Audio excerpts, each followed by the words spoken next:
Hello and welcome to this video explaining AC sine waves. Today we will be reviewing the basic information needed to understand and compute sine waves. AC power is used every day and probably without you knowing it.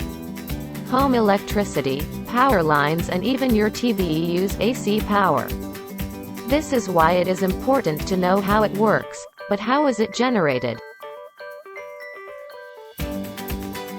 A sine wave is generated from the vertical projections of circular movements. As shown, the sine wave generates as the point moves around the circle. When the point is at 90 degrees or pi over 2, the peak value is shown as 1. Once the point moves to 180 degrees or pi, the curve moves into negative values. This is due to the alternating current which is caused by the coils moving around the north and south magnetic poles. The sine curve finishes at 360 degrees or 2 pi. The wavelength of a sine wave is the distance from the peak to peak values. It is the distance where the wave repeats itself. The amplitude represents the maximum value that the wave makes. It is represented by A.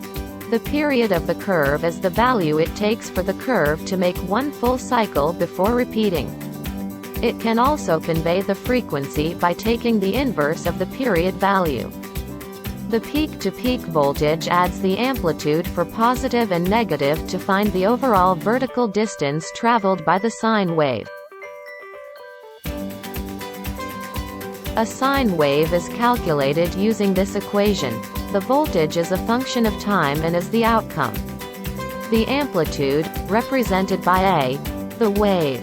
The period is converted into omega, calculating 2 times pi, divided by the period. This is then multiplied by the function of time. The phase angle represents the offset of the wave. It can either lag or lead depending on the sign.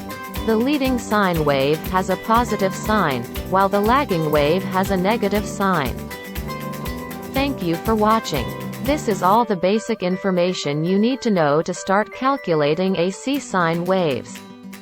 Go and practice and you will master it before you know it.